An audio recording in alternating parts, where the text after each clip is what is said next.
क्या वेरिएशन आपको हार्ड लगता है? क्या वेरिएशन आपको बहुत इजी लगता है? क्या ये करने में बहुत आपको दिक्कत जाता है, हार्ड जाता है? तो आज मैं आपको अच्छी से ये वेरिएशन सिखाने वाली हूँ। Hello everyone, welcome to my channel Vasumati Das maths class. We are going to study variation. Friends, variation क्या होता है? वेरी का अर्थ क्या है ना? वेरी का अर्थ है चेंजेबल। ये हमेशा वेरी होता है, मतलब चेंज होता है। तो यहाँ जो वेरिएशन है, यहाँ मैंने लिखी हूँ वेरिएशन। वेरिएशन कितना है ना? वेरिएशन को टू टाइप्स में डिवाइड किया जाता है। One is direct variation and another is inverse variation. Direct variation ये मीन्स यहाँ डायरेक्ट चेंज होता है। एक तो जैसे कि कोई चीज का दाम, और उसका नंबर, और कोई दो पर्सन का वेट, किसी का हाइट के साथ दूसरे का हाइट, ये सब अगर जो चेंज किया जाता है। जैसे कि मैंने यहाँ दो स्केल ली हूँ। ये स्केल, ये देखो, इसका हाइट के हिसाब से अगर दिखा जाए तो ये कौन सा छोटा, ये वाला लेफ्ट हैंड जो है ये छोटा है, ये बड़ा है, तो ये हाइट के हिसाब से ये वाला छोटा है, ये बड़ा। अगर इसको छोटा, इसका उल्टा इसको बताए तो ये छोटा है, ये बड़ा है। एक को बताए तो ये बड़ा, ये छोटा, फिर दूसरी तरफ से बताए तो ये छोटा, ये बड़ा।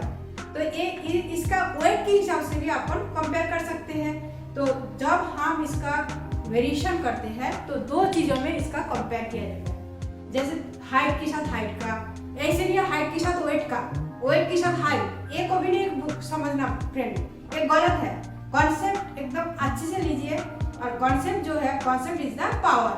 तो फ्रेंड, यहाँ मैंने लिखी हूँ डायरेक्ट वेरिएशन। पहले मैं एक्सप्लेन कर रही हूँ आपको direct variation. Direct variation when the value of one quantity, जब भी कोई चीजों का जो वैल्यू है इंक्रीज, उसका अगर संख्या बढ़ जाते हैं with an increase in the proportionate value of another, तब दूसरा जो चीज है, मतलब उसका जो हम दो चीजों में जिसका हम कंपेयर कर रहे हैं, एक का वैल्यू अगर बढ़ जाते हैं तो दूसरे का वैल्यू भी बढ़ेगा। फिर नेक्स्ट हम लिखा है the value of one quantity decreases. अगर किसी का वैल्यू कम हो जाता है तो उसके साथ जिसका कंपेयर किया है उसका वैल्यू भी प्रोपोर्शनेट डिक्रीज, वो भी कम ही होगा। ऐसा नहीं है वो कम हो गए तो बढ़े। डायरेक्ट प्रोपोर्शन हमेशा सेम होता है, मतलब डायरेक्ट होता है, प्रत्यक्ष। और डायरेक्ट इसमें क्या होता है, अगर ये बढ़े तो वो बढ़ेगा, ये कम है तो वो कम हो जाएगा। इसका हाइट बड़ा है तो ये दूसरे का हाइट के साथ अगर करे तो उसका हाइट बढ़ेगा तो दूसरे का भी हाइट बढ़ेगा। अगर कमेगा तो दूसरे का भी हम हाइट कमेगा, कम हो जाएगा, डिक्रीज हो जाएगा। फ्रेंड, ये कॉन्सेप्ट आप अच्छी से समझ लो और इसको अच्छे से करो, जैसे आपका कोई प्रॉब्लम ना हो।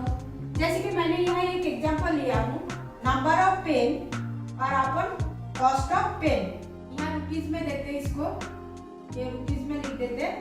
नंबर ऑफ पेन जब 1 है तो कॉस्ट उसका 5 रुपीज है। यहाँ 1 पेन का दाम है, एक पेन का दाम है 5 रुपीज। जब यहाँ नंबर ऑफ पेन बढ़ गया, 2 हो गया, डबल हो गया। यहाँ 1 था, ये डबल हो गया, डबल होगा तो उसका दाम भी डबल हो गया, मतलब 5 की जगह 10 हो गया। फ्रेंड, ये अच्छी से आप लोग ये कॉन्सेप्ट को समझो। फिर देखो, जब यहाँ ट्रिपल हो गया तब ये दाम, प्राइस जो है वो भी ट्रिपल हो गया।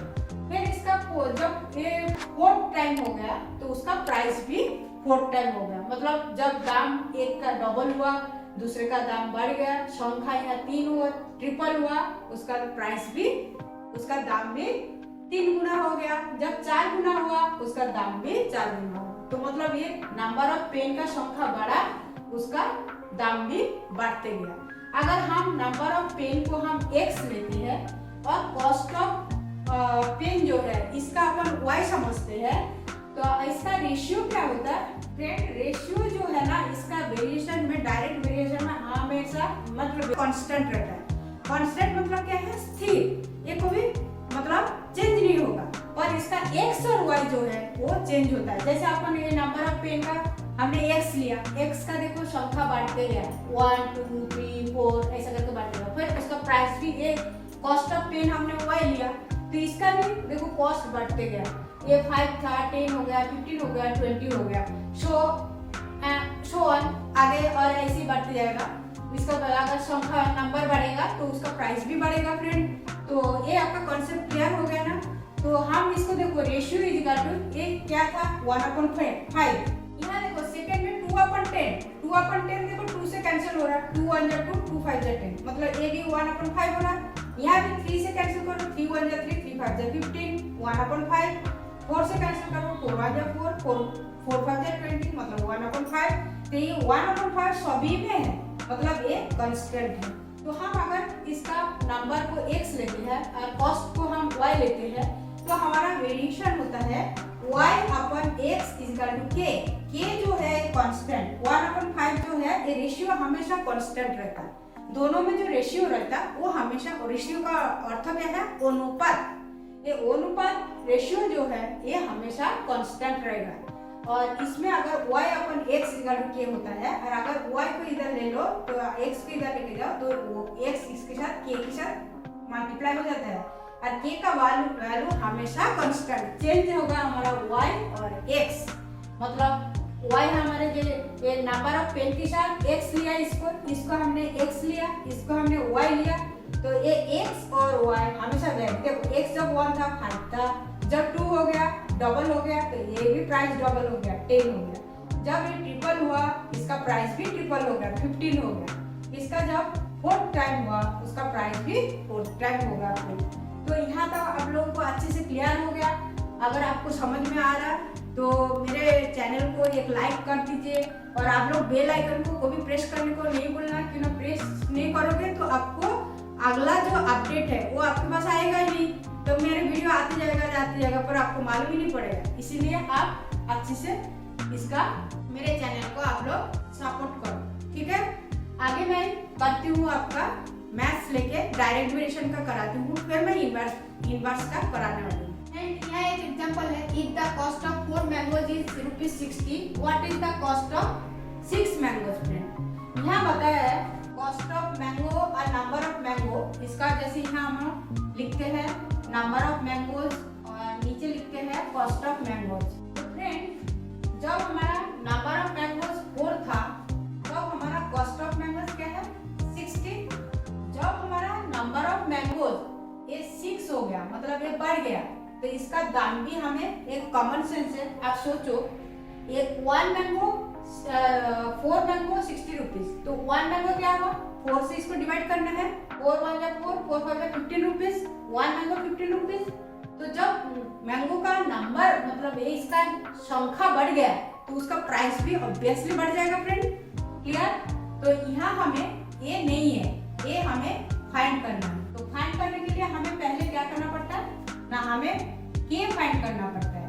k इक्वल टू हमारा क्या आएगा ना 4/60, सॉरी 60/4, ना नंबर ऑफ मैंगो से प्राइस को डिवाइड करो तो आपको 1 मैंगो का निकलेगा, तो 1 इक्वल यहाँ 4 1 जा 4, 4 5 जा 20। तो फ्रेंड 15 रुपीज जो है ये हमारा 1 और ये हमेशा कांस्टेंट है, ये k हमारा हमेशा कांस्टेंट रहेगा। इसका पहले मैंने बताई थी आपका y इक्वल टू हमारा क्या होता है ना k इंटू x। तो y हमें फाइंड करना है, यहाँ ये y लिया है तो ये y फाइंड करना, y इक्वल टू हमारा k यहाँ 15 मल्टीप्लाई बाय x है 6, 6 5 जा 30 का 0, 3 कैरी, 6 1 जा 6 3 लेके 90, तो ये 90 रुपीज आएगा, मतलब 6 मैंगो का प्राइस। तो फ्रेंड ये क्लियर हो गया आपको?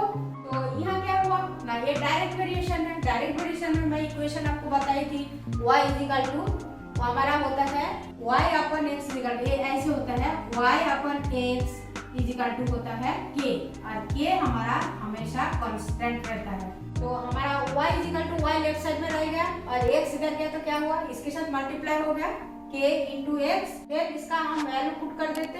हमारा y इक्वल टू नहीं है, y हमें फाइंड करना है, तो y की जगह में y रख दिया, इधर kx हो गया, k का वैल्यू पुट किया 15, यहाँ हमने निकाला है, ये k है 15 कांस्टेंट, और x हमारा 6, तो ये हमारा ₹90 जो है ये हमारा 6 मैंगोज का कॉस्ट है। ठीक है फ्रेंड? तो आगे और एक एग्जांपल लेके मैं बताती हूँ आपको एकदम इजी करके, जैसे आपको अच्छे से समझ जाए। फ्रेंड यहाँ एग्जांपल 2 है। एग्जांपल 2 में the expenditure incurred for taking 25 students for a picnic is ₹625। What will be the expenditure for 40 students? Friend यहाँ बताया है यहाँ कोई पिकनिक के लिए 25 स्टूडेंट्स जाता है तो उनके लिए जो खर्चा होता है वो 625 रुपीज़ खर्चा होता है। तो ऐसे अगर हम 40 स्टूडेंट्स का हमारा खर्चा कितना होगा। तो फ्रेंड ये अपन एक कॉमन सेंस अपन कॉन्सेप्ट जो है वो आप अच्छे से समझ लो। जैसे यहाँ स्टूडेंट्स का नंबर जो था, नंबर ऑफ स्टूडेंट्स यहाँ 25 था, यहाँ 25 था, पर ये बढ़ के जब यहाँ 40 हो गया तो इसका जो कॉस्ट है, ये जो कॉस्ट है, इनका जो एक्सपेंडिचर होता था, ये 25 स्टूडेंट्स के लिए जो खर्चा होता था, तो 40 स्टूडेंट्स के लिए ऑब्वियसली वो इंक्रीज हो जाएगा, बढ़ जाएगा फ्रेंड। तो इसके लिए हमें क्या करना पड़ता है ना, जैसे हमारा number of students upon cost of students equal to क्या था, नंबर ऑफ स्टूडेंट्स हमारा 25 था, नंबर ऑफ स्टूडेंट्स 25 है, कॉस्ट ऑफ स्टूडेंट्स है ₹625, ये रुपीज में है 625। फिर यह नंबर ऑफ स्टूडेंट्स, इसको हम x लेते हैं और इसका हमने नंबर ऑफ स्टूडेंट्स को x लिया, number of cost of students को y लिया। तो नंबर ऑफ स्टूडेंट्स जो है वो x है, कॉस्ट ऑफ स्टूडेंट्स जो है y है। तो यहाँ हमारा स्टूडेंट्स की संख्या दिया है 40 और ये है y। फ्रेंड हम पहले k फाइंड कर लेते हैं। k हमारा क्या होता है ना, k equal to cost of students upon number of students equal to 25 और ये हमेशा इक्वल टू 25 है, ये हमेशा कांस्टेंट है। तो हमारा मैंने इसके पहले बताया कि y इक्वल टू हमारा क्या होता है k इंटू x। तो k हमारा क्या है 25 और इंटू x हमारा 40 इक्वल टू हमारा क्या हो जाएगा फ्रेंड 25 4 जा 100 और ये 1000। तो हमें 40 स्टूडेंट के लिए यहाँ आंसर लिखना, what will be the expenditure for 40 students, therefore the expenditure of 40 students will be ₹1000। Friend clear है। हमें number of students upon cost of students, जब हम 1 स्टूडेंट्स का कॉस्ट लिख लेंगे तो cost upon number of students हो जाएगा के, ये कांस्टेंट आएगा तो इसको डिवाइड किया तो 25 625, ये कांस्टेंट है। The expenditure of 40 students will be ₹1000। y equal to हमारा kx होता है, मैंने इसके पहले इक्वेशन में बताई थी। तो equal to 25 into 40 equal to ₹1000। इसके बाद मैं आपको इनवर्स प्रोपोर्शन अच्छे से सिखाने वाली हूँ। फ्रेंड अभी इनवर्स वेरिएशन मैं सिखा रही हूँ। Inverse variation, if the value of one quantity increases the value of another quantity is जाएगा। The value of one quantity is increased, the value of another quantity is decreased। अगर किसी का value बढ़ गया तो दूसरे का कम हो जाएगा, और किसी का कम हो गया, नेक्स्ट मैंने लिखा किसी का डिक्रीज, तो उसका क्या हो जाएगा इंक्रीज हो जाएगा। किसी का वैल्यू डिक्रीज हो गया तो ये उल्टा होता है ना।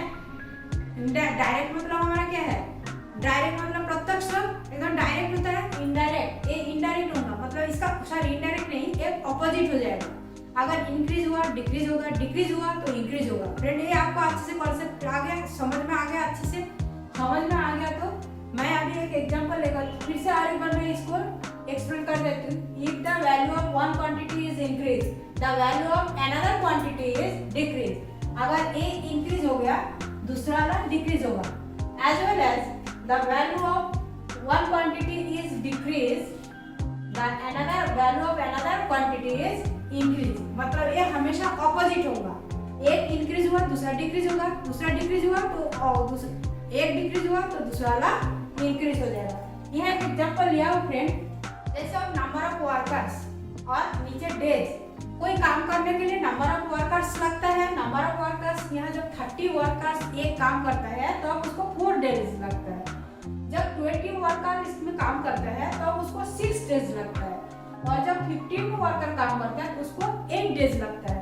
तो फ्रेंड ऐसा ऐसा करके देखो, जब हमारा नंबर ऑफ वर्कर कम होते गया तब ये डेज क्या हुआ, बढ़ गया, मतलब इंक्रीज हुआ।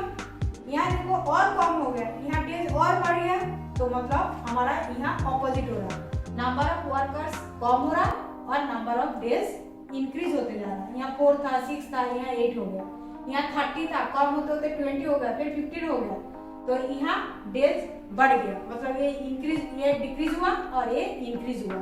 नंबर ऑफ वर्कर्स डिक्रीज हुआ और डेज जो है उसका जो लगने वाला समय जो है वो दिन है वो कम सॉरी बढ़ते गए। तो फ्रेंड यहाँ के जो है के इक्वल टू हमारा वाई एक्स होता है। तो वाई एक्स हमेशा के हमारा कांस्टेंट रहता है।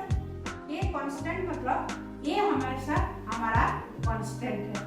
तो मतलब हमारा देखो कांस्टेंट है कि नहीं वो हम करके बताया है। जैसे के इक्वल टू वाई एक्स होता है। वाई हमारा अगर number of worker so y लिया और डे को 4 लिया तो 30 मल्टीप्लाई 4 इज इक्वल टू 120। फिर दूसरा वाला 20 multiply by 6 is equal to 120। ये 15 मल्टीप्लाई 8 इज इक्वल टू 120। मतलब ये हमारा कांस्टेंट हो गया। तो फ्रेंड अभी एग्जांपल लेके और अच्छे से आपको मैं समझा रही हूँ। फ्रेंड यहाँ एक एग्जांपल है if 12 labours takes 70 days to complete one work. एक काम है कंप्लीट करने के लिए 12 लेबर को 70 डेज लगता है। तो how many days will 21 labours take to complete the same work. तो फ्रेंड एक कॉमन सेंस है, एक कॉन्सेप्ट है, आपको अच्छे से समझना है। यहाँ लेबर का संख्या देखो, जब लेबर की संख्या 12 था तब ये 70 डेज लगा था। जब हम ये संख्या लेबर का संख्या बढ़ा देंगे तो हमारा काम का जो डेज है डेज का क्या होगा, नंबर ऑफ डेज कम हो जाएगा। तो मतलब ये इंक्रीज हो गया, मतलब हमने 12 से हम इसको 21 कर दिया तो हमारा लेबर का जो नंबर है वो बढ़ गया और हमारा जो डेज है ये क्या हो जाएगा, कम हो जाएगा। मतलब इट इज इनवर्स प्रोपोर्शन। ये हम लेबर का संख्या इंक्रीज किया तो डेज हमारा डिक्रीज हो जाएगा। That is inverse variation. ये हमें समझ जाना, क्वेश्चन को पढ़ के हमें समझ जाना है। कॉन्सेप्ट हम अच्छे से लो और अच्छे से समझो, अंडरस्टैंड करो। तो देखो फ्रेंड, जब हमारा यहाँ हम पहले के निकाल लेते, कांस्टेंट वाला निकाल लेते। के इक्वल टू हमारा क्या होता है ना, के इक्वल टू होता है x इंटू वाई, ना तो y इंटू एक्स, जैसे भी करो। यहाँ हमारा लेबर क्या था ना 12 था और हमारा डेज कितना था 70 था। इक्वल टू हमारा क्या हुआ था ना 0 7 14 1 7 840। तो हमें जब हमारा labour number of labour days, number of labour हमारा 12 था तब हमारा डेज कितना था 70 था। जब हमारा नंबर ऑफ लेबर 21 है तब हमारा ये फाइंड करना है फ्रेंड। ये डेज कितना आएगा वो हमें फाइंड करना है। Clear friend? यहाँ हमारा इक्वेशन होता है x into y is equal to k होता है। तो के तो हम यहाँ फाइंड कर लिया है। तो अभी हमें करना है, तो यहाँ हमारा क्या है ना, x हमारा 21 है और y हमें नहीं है। ये हमारा यहाँ 840 है फ्रेंड। तो हम y को लेफ्ट साइड में रख देते हैं। यहाँ हमारा 840 था और इधर से 21 इधर आके क्या हो जाएगा, डिवाइड हो जाएगा। इसको अगर करते हैं ये 4 से 84 और 0 40, therefore y is equal to हमारा 40। यहाँ क्वेश्चन था 21 labours take to how many days will 21 labours take. तो तुम्हें लिखना है 21 labour takes 40 days to complete the same work. ये है आंसर। Clear friend? तो जब हमारा लेबर हमारा नंबर बढ़ जाएगा तब हमारा डेज जो है वो कम हो जाएगा। जब 12 था तो 70 हो गया था, 70 डेज लगा था। जब 21 होगा तब हमें 40 डेज लगेगा फ्रेंड। क्लियर? तो ये अगर आप कुछ सीख रहे हो, अच्छे से आपको अच्छा लग रहा हो तो मेरे चैनल को लाइक करो और जो न्यू व्यूअर्स है सब्सक्राइब करो और बेल आइकन को प्रेस करो, जैसे आपका अगला अपडेट आपको मिल जाए। तो यहाँ तक मैं अभी एंड करती हूँ। Thank you for watching. फिर मिलते हैं अगले वीडियो में।